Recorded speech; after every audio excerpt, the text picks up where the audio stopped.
Hello and welcome to American Friction, your favourite US politics podcast. And if it isn't, what's wrong with you? And I'm your favourite podcast host, Jacob Jarvis. And I'm Chris Jones, also a favourite, but in a different way. And joining us today is actually really everyone's favourite, Nikki McCann Ramirez. Hi, Nikki. Hi, boys. Hello. Nikki, you are our favourite, but you know, You're my I love favourite. Chris too. So it's basically... No, you're my favourite. No, you're my favorite. I'm Spartacus. So it's been a whole month since Donald Trump was inaugurated. So we've decided to review the presidency so far. How is it for you? And Elon Musk is being weird, as ever, having declared his love for Trump on national television. So we'll discuss that, and we'll wrap up other stories that you might have missed over the past week or so. Before all that, though, silly question for us then, Chris. Right, here we go. Taylor Swift was booed by some of the crowd, not all, some of the crowd at the Super Bowl. Okay. I think it was the Super Bowl. I didn't watch it, but I think it was.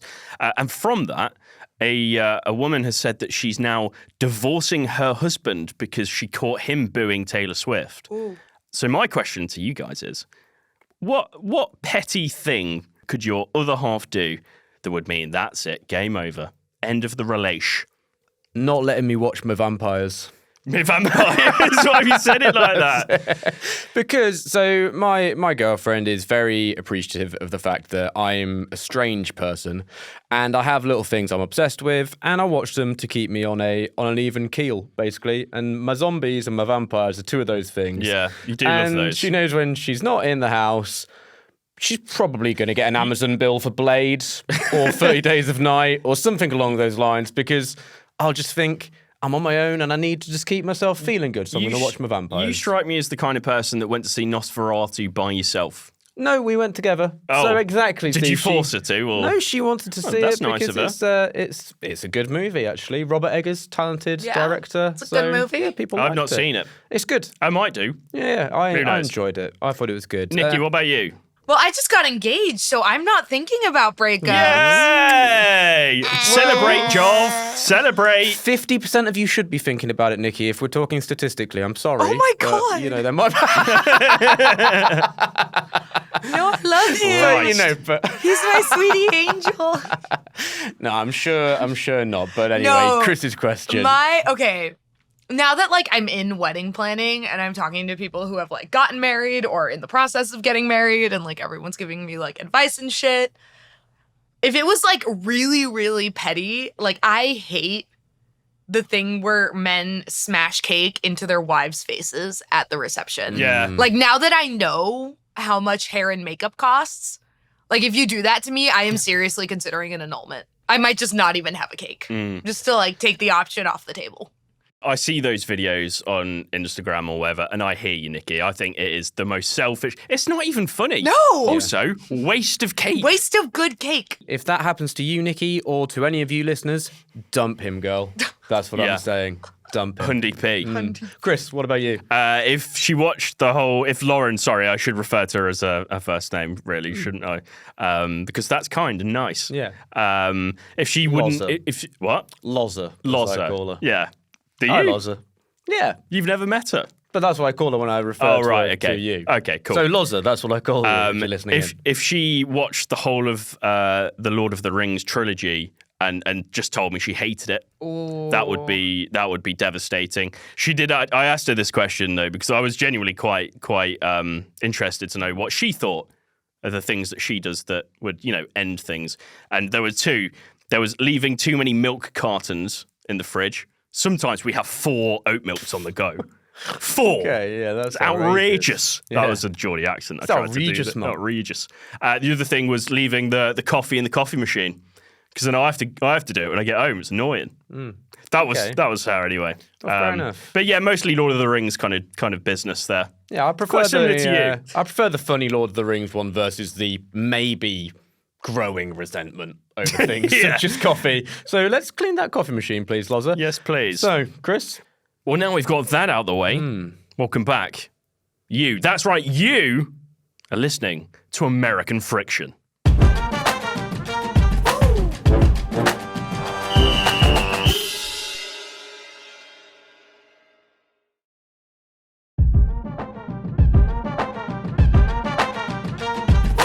Before we begin, a reminder that we are on Patreon and we need your direct support to keep the show going. For £3 a month, you'll get the show ad-free, and other tiers get you access to bonus content and merchandise. That would be lovely. And now, for our £5 and above tiers, we have a Patreon chat community. So if you join that tier, you can speak to us and each other directly, suggest talking points for the show, and we'll give you a peek behind the scenes when it comes to what we're thinking about discussing as well. But ultimately, we want this to be a safe space for all of you to talk about US politics and the madness behind it, so we can all get a better understanding of exactly what's happening, no matter where you are in the world. Or unsafe space. I can make it unsafe.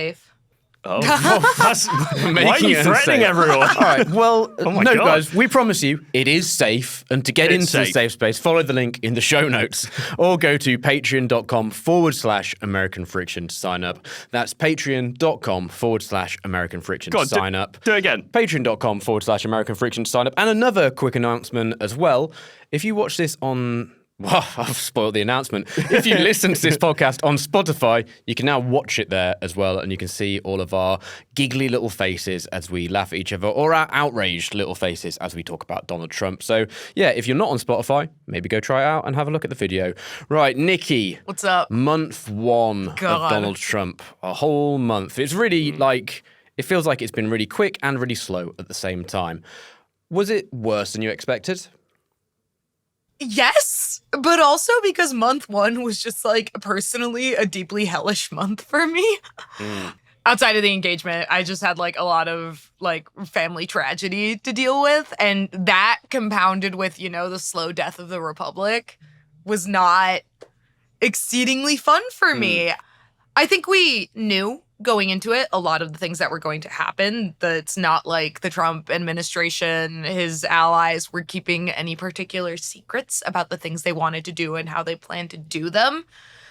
I think the speed and severity and just callousness with which it's all happened has still been a bit of a shock. I mean, it's still shocking. I think as a journalist, as an American, as someone who like participates and lives in this system, no matter how bad all the alarm bells are, part of like a little kind of like hidden part of your brain still hopes that you're exaggerating, that your concerns are, overwrought or in some way unfounded. And it's not that anyone was naive. I just think the impact and speed with which it's all hit has been a lot. It's been a lot for a lot of people. I found that a really interesting point you made there in terms of as a journalist of wanting to make sure that you feel like you're not kind of over-egging what's going on. Do you sometimes get the concern though as well then at the same time that you can't actually be emphatic enough? And, I think Rolling Stone is pretty good at being emphatic, but maybe some other outlets, some of your colleagues in the US media are trying too hard to go, to counter it and be so measured. They may be needing to be a bit more punchy. Yeah, absolutely. One of my favorite things about working at Rolling Stone is that I don't have to pull punches when the punches are like necessary or appropriate. We don't have a White House press pass. No one is gonna, kick us out of the press briefing if we call the Gulf of Mexico the Gulf of Mexico. We'll get into that in a little bit. But I do think media outlets have a responsibility to be clear with their audience about what's happening. It's not just about, relaying executive orders and policy decisions in a way that keeps the Trump administration comfortable and keeps you in an upstanding position with bad people who are trying to do bad things. It's about communicating to your audience the reality of what is happening and what those consequences might be, and laying out the potential downstream effect of a lot of these decisions, of a lot of the executive actions that Trump is taking, about the work Doge is doing, letting people know, hey, this is what might happen because of this, isn't being hysterical. It isn't, stirring the pot. It's giving people information that they need. That's a lot of nice, lovely nuance there, Nikki, but I'm going to ask you to swerve away from that for a minute, though. Score out of 10 for the month. Politically or like with all my baggage? Is it weighted or unweighted? Let's just go politically. I'd give it like a 2. A 2. A 2. Okay. Nice. Chris, What's your score out of 10? I find it quite hard to score it because there are so many unknowns about the impacts of some of the executive orders that have been put into place. You have to. Chris has a point. It's just like, from a MAGA perspective, it's got to be a 9 out of 10. From a MAGA perspective, because they've done so much that they basically said they were going to do, and so much that was outlined in Project 2025. But from everyone else's perspective, it's been such a whirlwind, and we don't know the impacts of so many of these things that have been put in place. I find it really hard to score it, but 3 out of 10. Okay. Yeah, I'm going to lean to 2 out of 10 for Nikki, because my slight 2, despite all the awfulness, was that I thought maybe Trump does have this ability to get some things which are log-jammed to stop being log-jammed diplomatically, but then he does seem to be doing that by just completely capitulating to dictators in the form of Vladimir Putin, for example. So actually, I'm going for a 1. But also, I think it's important to point out as well that this isn't just because, you know, we're perhaps more liberal-minded and this is a more conservative government. It's just the fact that so much has happened and so much has been put in place that I really don't think this is how politics should work, to confuse everyone so that, like, everyone basically has no idea what's going on or what the worldwide ramifications of any of these executive orders really are. Everyone is confused right now. And if someone came to me and told me, I know exactly what's happening, I'm sorry, but they're lying. Yeah, I wouldn't want my side to behave like this. No. I think that is an important thing to factor in. Chris, how would you describe month 1? Confusing. As I said, there's been so much that has happened. It's been a whirlwind. And it's really hard to grasp exactly, you know, on this podcast, what it is that we should talk about every week, because there's so many different lines that we could take. We've missed so many things. Like, we haven't talked really about any of the climate stuff at all, with, you know, Trump's mantra of drill, baby, drill, which he's putting into effect. Although just on that, there are signs that there are pushbacks on some of the climate things. I think there was something called the Climate Super Fund Act in Vermont that was put in place to push back against oil giants. There's also been the rise of unelected Elon. I'm going to start calling him that now. It's pretty good from me, actually, I think. Ooh. I honestly, I didn't see Elon Musk getting to this position. No. He was obviously veering towards politics and trying to make his voice more well-known amongst political circles, but I didn't see him becoming a de facto vice president, because let's face it, that's essentially what he appears to be now. And then also there's the expansionism. I didn't really expect Trump to go this hard on expansionism and talking around, I mean, we've talked about it loads, Greenland, Canada, Panama, Gaza, and now branching out into Ukraine as well. There's been so much that's happened. I'm confused. You're confused. Don't even try and lie to me. No, I am a little bit. It's just there's so much that's happened, and I think everyone's confused. Nikki, this is a big question, I suppose. It's the theme of what is going on. Is it anything beyond just a massive power grab? Because I can't really work it out. It feels like it's just a huge power grab. It doesn't feel like there's actually, though, one sort of through line group it's benefiting. It's benefiting a lot of different people at the top of things. But yeah, I just can't get my head around what the actual thrust is, what the through arrow is. I mean, I think you did kind of nail it. It's both a political power grab and an act of political vengeance. There's two kind of parallel, sometimes intersecting threads here. The first one I'll talk about really briefly. For decades at this point, there has been, and not necessarily underground, but kind of fringe political theory espoused by some prominent conservatives, most notably former Supreme Court Justice Antonin Scalia, called unitary executive theory. The theory basically holds that the president has supreme power, control, and authority over anything related to the executive branch. That includes independent agency. It includes all federal employees. It basically argues that all of the legislation, regulations intended to check presidential power within the executive branch don't apply, that they're illegal.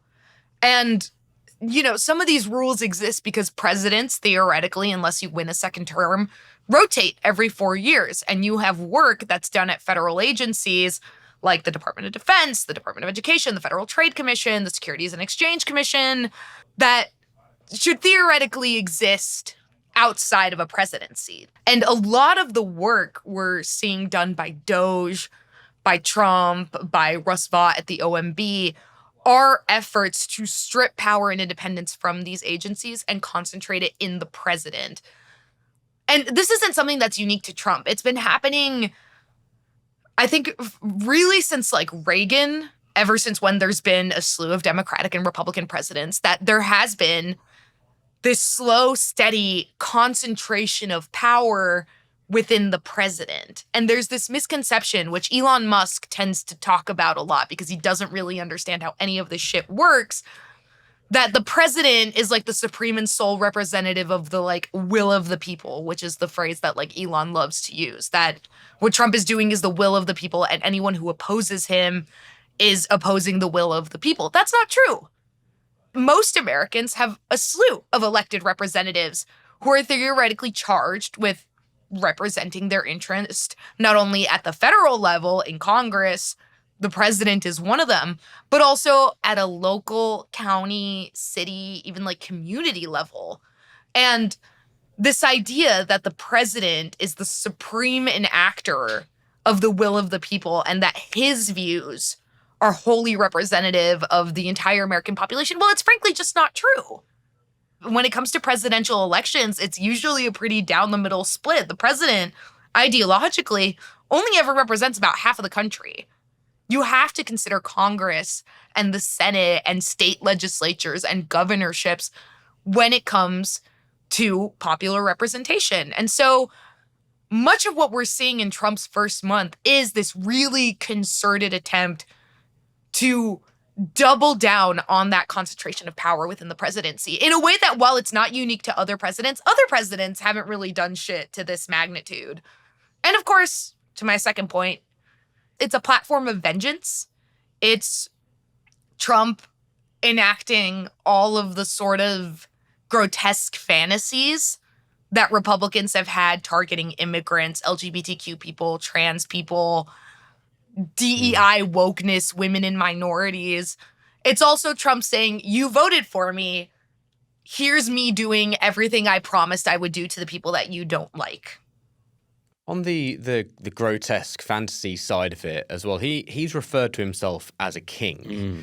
I think that's quite revealing. Do you think that's a fair reflection of just how delusional he is? Of course it is. Of course it is. And unitary executive theory, it does sort of, run adjacent to this concept that, like, the president almost has monarchical powers, that the president as the head of state should have this supreme and almost unchallenged amount of concentrated power that allows him to exist above most of the checks and balances that he's subject to. And Trump, if we rewind, listeners of this podcast will know we've talked a lot about the manner in which he tried to get out and eventually successfully got out of all the criminal prosecutions that took place in the interim between his two presidencies. The arguments he made about the president almost being above the law. Trump does view himself as a king, and sometimes even as a dictator. He said it multiple times during his campaign that he wanted to be a dictator on day one and that he would use his powers dictatorially for a day and then, it'd be fine. We've been in this a month.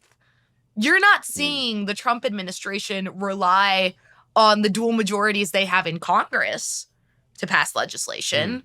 They're not relying on the Supreme Court to uphold their decisions. And also, it's only been a month, so it's going to take some time for some of this shit to get to the Supreme Court. You're seeing him govern by edict, by executive order. You're seeing him execute this entire agenda, not through the agencies where he's getting cabinet members confirmed. He took Elon Musk, stuck him into a rinky-dink office in the White House that was created under Obama to update the White House's computers. Yeah, it was like an early 2000s office. It was like the Office of Technology or some shit. They renamed that office the Department of Government Efficiency. It's not a congressionally sanctioned department. And they just gave this unelected bureaucrat authority to go after any federal employee he wants, any agency he wants. It's absurdist. It exists completely outside the bounds of the law. He's not governing like a president, like a democratically elected head of state. He's governing like an autocrat. And, we don't have to lie about it. The interesting thing on this, his desire to be like a king as well, is that it probably comes as no surprise to anyone who knows anything about America that the idea of the United States having a monarchy isn't particularly popular among Americans. So I struggle to find much recent polling on this because obviously I think they kind of made that decision quite a long while ago. There's that whole war. There was the whole revolution against a country that shall not be named and has nothing to do with this podcast. Yeah, let's not talk about it. But looking at this polling from 2023, most Americans think it would be a bad thing for the United States to have a monarchy, and bears shit in woods as well. But this is also, it's the most interesting thing here is that the political group that feels this the most is Republicans. Of course. 68% of Republicans believe this. 59% of Democrats, they're slightly more, they probably like Harry and Meghan or whatever, so maybe they feel a little bit more sympathetic towards such an idea. But yeah, I think he hopefully is teeing himself up for some sort of unpopularity coming down the line here. Nikki, the scale of what he has been doing at the moment, the exec orders and that sort of things, just how many exec orders are there? How much legal challenge is there? Just how wide is this? I mean, it's a little hard to tabulate because there's so many. I was trying to look it up this morning and I found a lot of trackers that don't give me like a hard number up top of how many. It's just like a big list. So I copy pasted some into Excel. It's slightly less than 100, in the 90s, depending on what list you're looking at. Okay. It's expected that Trump is gonna break FDR's like 100-day record for executive orders. We're only on day 30 and we're already like really up there. For context, Franklin Delano Roosevelt was operating in the aftermath of World War II and the Great Depression. Like, it was a very different set of circumstances for a president to be dealing with. In terms of lawsuits, there are dozens and dozens and dozens of them. A lot of them will probably get tossed out of court, but some of them are actually making it to like circuit courts, federal judges, challenging some of these executive orders.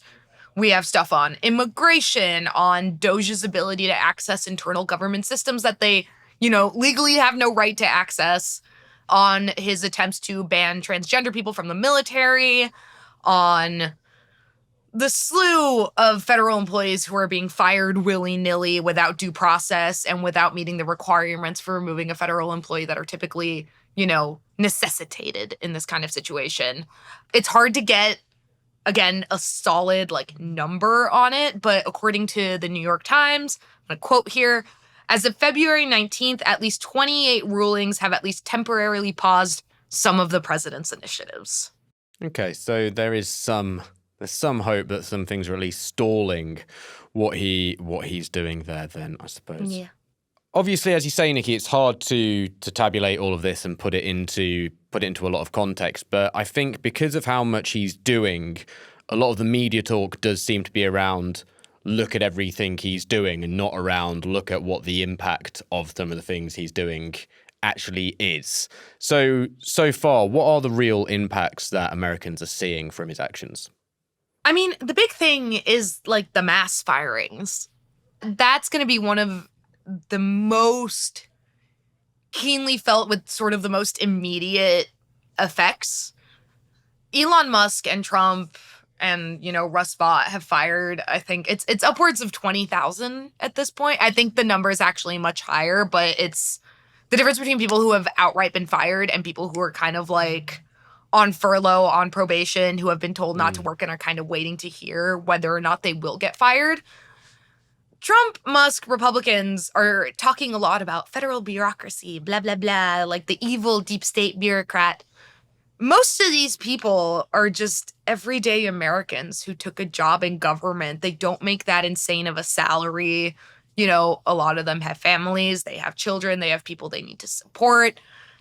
They're just normal people who work at the USDA, the Department of Agriculture, and they're worried about losing their jobs. On top of that, you have attempts to freeze funding to federal programs. That's going to produce downstream effects throughout the entire country because, as we talked about in one of our previous episodes, these aren't just massive programs like the Department of Defense. It's programs that help farmers, that provide childcare and food security to low-income people, healthcare. Those kinds of things people are going to start feeling. I think immigration, we're already seeing the effects of Trump's early policies. There is a ton of anxiety for people who are on, temporary visas, work visas, advanced parole, who are waiting for their permanent residency in the United States, that they're just going to get booted out of the system after years of work and investment and waiting and appointments to, comply with the legal requirements of immigration, doing it, quote unquote, the right way, as Republicans like to say. And then, of course, you have mass deportations, rounding up hundreds and thousands of migrants in a sort of show of force by ICE and the Department of Homeland Security. You already have detainees being sent to Guantanamo Bay, which, again, we talked about in the last episode. Listeners, go back and listen to that one. We did a whole segment on why the revival of Guantanamo is bad. And then, of course, trans people, LGBTQ people, women and minorities who are being punished in this anti-DEI initiative, who are being told that they can't educate in the way that their school districts require, that they can't talk about their identities. They're being kicked out of the military, losing job positions. And all of this, you'll feel the micro effects in the short term, but there's already chatter from some economic experts that this kind of overhaul, this sort of willy-nilly trapezing around with a machete and cutting out federal programs and employees, it's going to lead to economic regression. There's concerns that inflation is going to start rising again. The prices of eggs are up, if that's an indicator to anyone. But we are going to see long-term impacts of this, and a lot of them are going to be in the economic health of this country, the actual health of this country, now that RFK Jr. has been confirmed and can start mandating stuff about vaccines and pharmaceuticals and medication. Willy-nilly. Willy-nilly. Well, why is that funny to you? It's a very common term. Because that's the second episode in a row that you've said willy-nilly. And you did rinky-dink. And rinky-dink. Which was just so good. But Nikki, can I, while we're on a tangent. Interrupt me, it's fine. Yeah, what the fuck is the deal with the eggs? Because every American I'm speaking to at the moment is pissed about eggs. And it does seem like maybe something worth pausing on. So this is something that exists for the plebeians of this nation, not me, because I hate eggs. I do not. No, I'm kidding. I do not eat eggs, but I don't like eggs, so I never buy them. But the thing here is that during the Trump administration, I don't know if you guys or listeners will recall this, but Trump loved to go to random cities, go to the grocery store, buy a ton of groceries, and then hold a press conference with a table of bacon and eggs and cereal in front of him and be like, groceries are too expensive. Biden's inflation is out of control. The economy is crumbling. And, he very directly and very intelligently for a campaign strategy linked increased prices, which were partially caused by post-pandemic inflation, which was experienced throughout the world. And then we're also caused by, very greedy companies who realize, people will still buy food even if we make it more expensive, who were just kind of price gouging. Prices stayed up even as inflation went down. And that was one of the things that the Biden administration was trying to do towards the end, was sort of propose initiatives to force companies to bring down prices and more align with market rates. But eggs were particularly affected because A, what I just said about inflation, price gouging, but B, I think there's been some issues with poultry plants.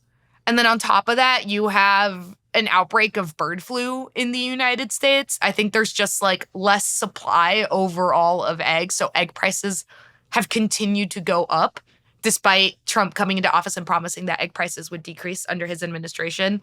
And it's now really funny because Caroline Leavitt, the White House press secretary, is getting asked you guys said egg prices would go down. Why haven't they gone down? And obviously the White House's response is still, it's Joe Biden's fault that egg prices are still high.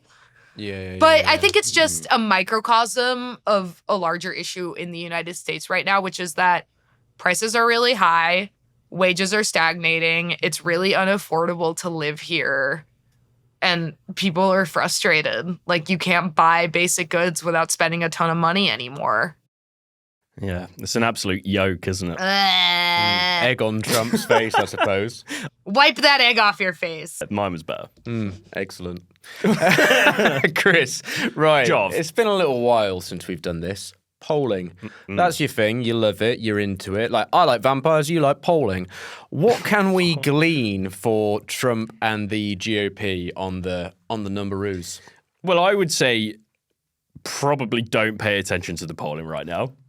Actually, because it's too right, soon. Stop then. It's too soon. But there is some polling that the media on the right has been clinging to, I guess. And that's from Neapolitan News Service, which was, I think it was conducted by Scott Rasmussen, who's a pollster, but has a bit of a GOP lean, shall we say. But yeah, a bit. Yeah, let's just leave it there. But that report shows that Trump has a 55% approval rating between the 10th and the 14th, which is up from 51% from February 3rd to the 6th. So a little bit of an increase. But to contrast that, The Economist / YouGov has a poll that shows, and I quote, Trump's popularity has particularly dropped among younger Americans. 2 weeks ago, 50% of adults under 30 had a favorable opinion of Trump, while 46% had an unfavorable opinion. Today, 39% have a favorable opinion and 57% have an unfavorable opinion. So it really depends where you look, to be quite honest. There's lots of contrasting different views, but I would say you probably can't learn a lot at the moment. Can you learn anything about the Democrats?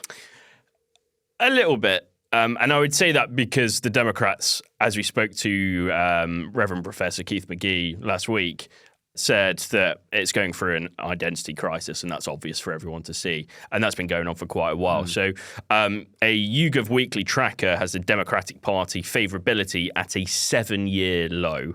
14th of February 2017 had their unfavourability at 52%. Now it's about 58.7%. And some more polling actually suggests that it hasn't been this unpopular since 2008. So even longer than a 7-year low. And I think that, as I say, a lot of that is down to the identity crisis. Not a lot of people really know what the Democrats really are at the moment or what they stand for. But perhaps the arrival of Ken Martin, who's the new party chair, might change things, but I don't really know. I don't really know a whole lot about him, to be honest. Well, maybe some people will start paying attention to Pizzagate and then they'll know the real truth. Jarvis. Jacob Jarvis. I'm not really. No one look at QAnon. I'm just joking around. I like Hillary Clinton, I guess. But so let's go on to a listener question here. I don't dislike her, but right. So James Forrester Gray asks, this is a pick one each question. Among the very flooded zone, which especially concerning things have slipped under the radar? Thanks for the show as ever. That wasn't part of the question. That was just James Forrester Gray being very polite. But yeah, what's slipped under the radar for you two? I'm going to go with you, Chris, first. I would say a lot of, as I mentioned earlier, a lot of the executive orders or plans around climate and the environment have not really been focused upon much because they don't make sexy headlines more than anything, I think. So a couple of things. As we mentioned before, he's began the process of pulling out of the Paris Accords. He signed an executive order to create a new National Energy Dominance Council, which will ramp up US production of oil and gas, despite Biden's administration already basically not having a very good record on it, to be honest. So that's getting worse. He's banned paper straws.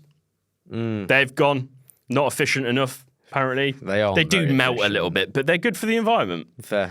As well as bringing into effect the Unleashing of American Energy Executive Order, which will, and I quote, encourage energy exploration and production on federal lands and waters, including on the outer continental shelf, in order to meet the needs of our citizens and solidify the United States as a global energy leader long into the future.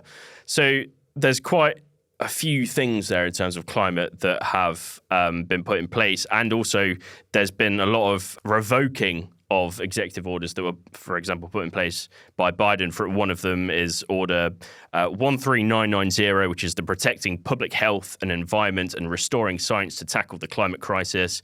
Another one, I can keep going all day with this, Order 14008, which is just tackling the climate crisis at home and abroad.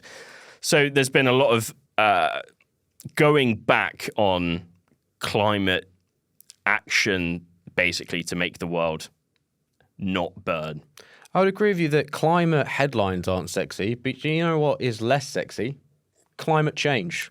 Climate change isn't sexy. Hell yeah. So Hell yeah. if enough of you express an interest, I will design an American Friction t-shirt that says climate change isn't sexy, and we'll get rolling them out. So let's just, Nice, man. let us know in the comments if You're you'd like full of one good of those. ideas, aren't you? I really am. Nikki, what's gone under the radar for you?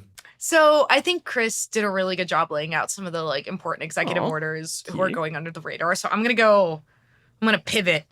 I think what's going on in the Department of Justice, like it's getting some play, but not nearly enough. One of the really concerning figures that we've identified at Rolling Stone is interim U.S. Attorney Ed Martin.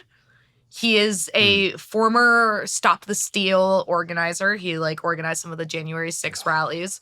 No experience as a federal prosecutor or a judge. He's been appointed by Trump as the interim U.S. Attorney for the District of Columbia, making him one of the most powerful federal attorneys in the Justice Department. He's been nominated to fill that role on a permanent basis. One of the first things he did when he came into the office as an interim was fire a ton of DOJ prosecutors who worked on January 6 cases. And in the past couple weeks, he's been sending letters to Elon basically saying, if anyone gives you a hard time over Doge's work, obstructs your work, threatens your employees, which you shouldn't threaten federal employees, but basically saying if anyone gets in your way, the DOJ will go after them. Like, let me know and I'll go after them. And Rolling Stone, we actually published yesterday, we obtained an email that Martin sent out to a bunch of people basically saying that he has become aware that some Doge employees are receiving threats. And he didn't specify what the threats were, against who, or really provide any evidence of them. But basically saying that he's starting a kind of task force called Operation Whirlwind, which is going to look into these threats and go after people who are, it's ostensibly under the cover of threats, but if you read between the lines, it's really clear that this is an excuse to go after people that he doesn't necessarily like or he thinks are obstructing Trump's agenda. The first person he indicated he's already investigating is Democratic Senate Minority Leader Chuck Schumer. And he said he based this off of a 2020 speech that Chuck Schumer gave after Roe v. Wade was overturned, where he named Justice Brett Kavanaugh and Neil Gorsuch from the Supreme Court and said, you've brought on the whirlwind. You're going to face the consequences. That might not be a direct quote. It's a loose quote. But Chuck Schumer wasn't saying go out and kill these people. He clarified later after Republicans got angry that he was saying, no, I was talking about political consequences. But Ed Martin is now using that speech as sort of the basis to say, oh, people like Chuck Schumer are threatening public officials, so we're going to investigate them. So that's concerning to me. Yeah, I would agree. Mine, I'm going to go for the US aid freezes, just because I think this did get a lot of focus, but I still think it's not really been spoken about in the kind of granular terms of the amount of people and the vulnerable people that this is really harming across the world. So I spoke to Michael Sheldrick from Global Citizen for the Bunker podcast, and he talked me through a lot of this and quantifying it. And this is just a couple of things from the Global Citizen website, but services for 6.5 million orphans and vulnerable children affected by HIV in 23 countries have ceased. It's fucking grim. It's really, really gross. In Cambodia, efforts to eradicate malaria for good within the country, which were basically on the brink of being a success, have halted. Anti-malarial drugs in Myanmar, which has seen loads of malaria cases skyrocket over the last 5 years, they've been suspended. So all sorts of help for people, clinical trials, which are just directly impacting people. And you really do have to think as well, like the perception of America on the world stage. It's one thing, I mentioned this to Katie Bergat when we were speaking, it's one thing to just not help ever. But this, like, having gone from they were helping, they could fix these things, and now they're actively choosing not to, I think is just really morally repugnant and something that would certainly make me be someone who maybe thought a lot less of America and its position in the world there. So, yeah, I just think it's a really, really gross situation we're seeing.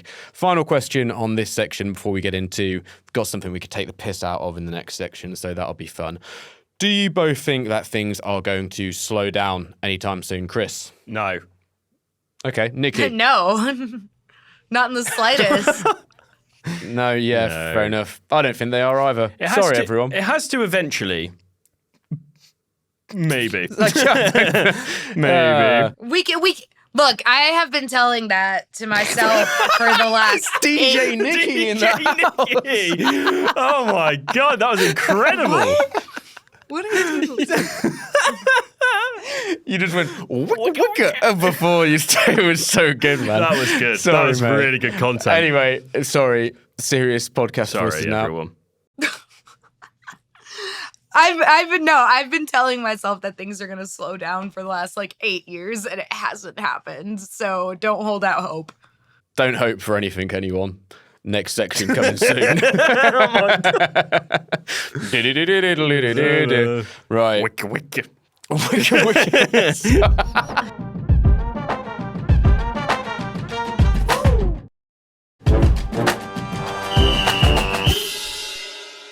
Right, something a little bit more, well, still really annoying and still really bad, but we can be a bit more light when we talk about it.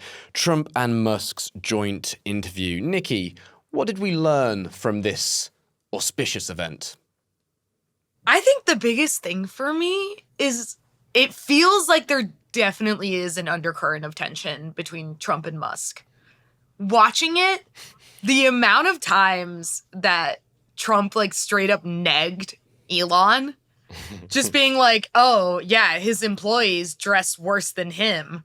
And Sean Hannity made a comment about Elon being richer than Trump, and Trump was like, but I'm still the president. And then he goes, yeah, well, I wanted to find someone smarter than him, but, XYZ, yeah. So that's what we got. And it was like, oh.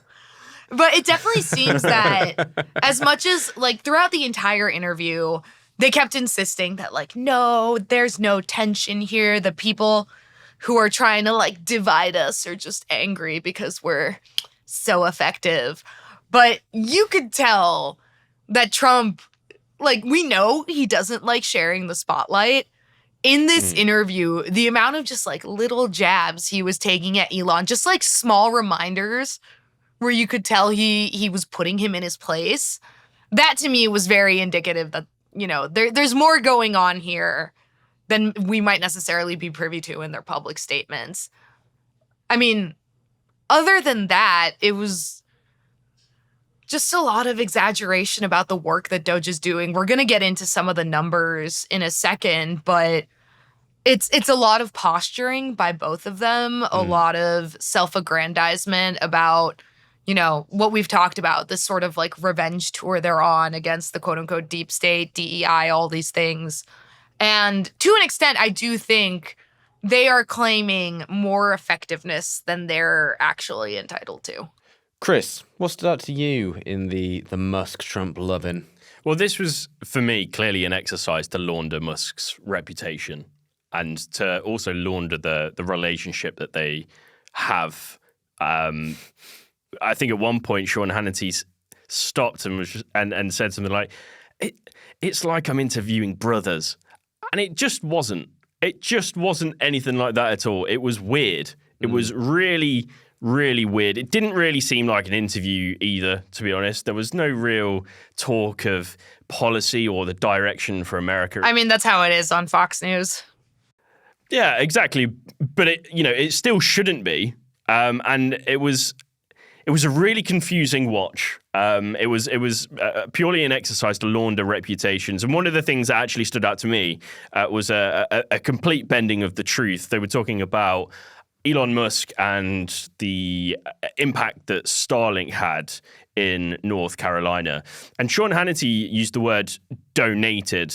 He said that you donated Starlink to the people of North Carolina who went through Storm Helene, and it was awful. I think more than 20 people died, and a lot more were displaced and didn't have communications. And Starlink was basically used to help people communicate.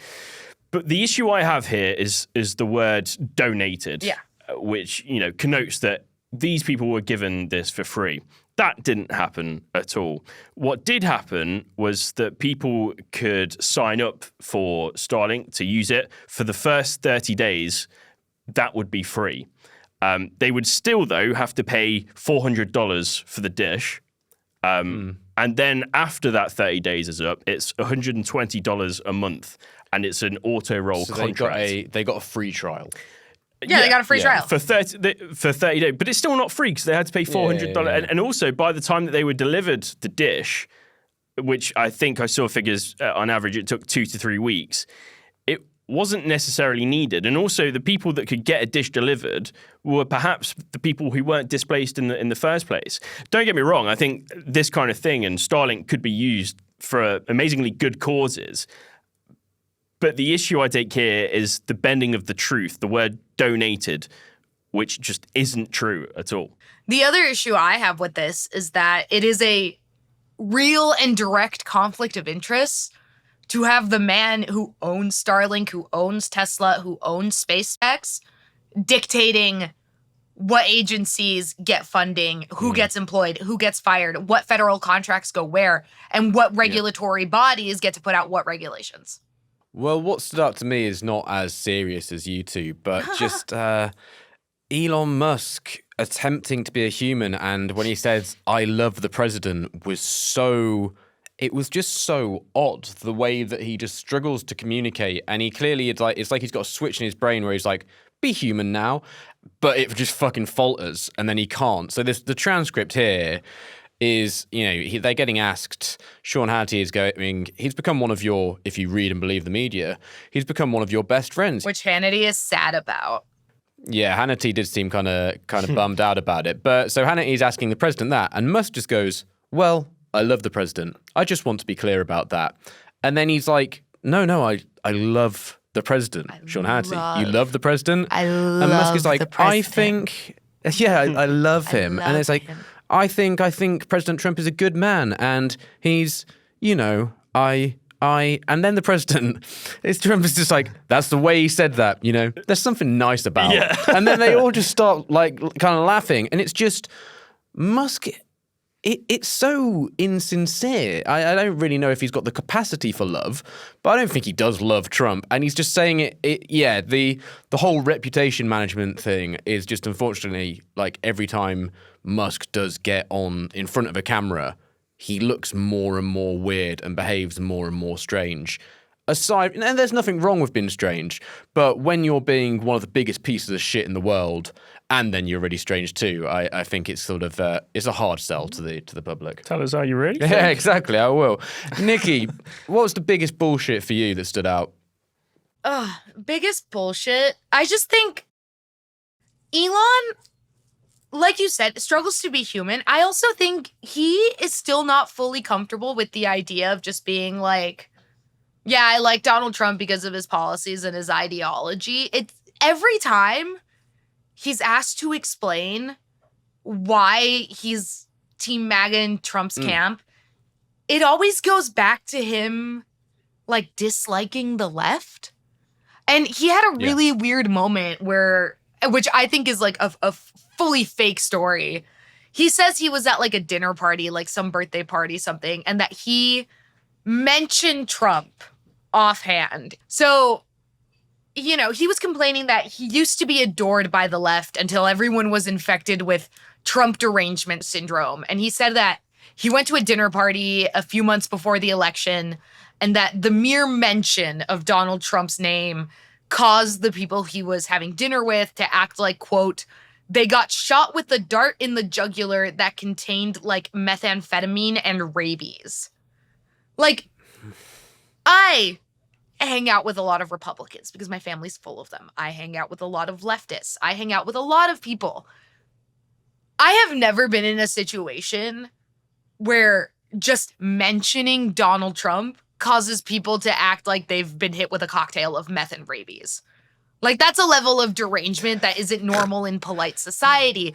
And he can't really articulate what he actually likes about Donald Trump and conservative ideology without falling back to like really milquetoast, asinine platitudes about Trump derangement syndrome and the woke mind virus and, you know, DEI infecting institutions. He doesn't have a political philosophy outside of speech he's encountered in his own Twitter mentions. And this, when you guys talk about it seeming like really disingenuous and insincere, like that's what I come back to. This idea that he can't actually articulate a political philosophy. He's just parroting shit he saw online that he thinks makes him sound smart.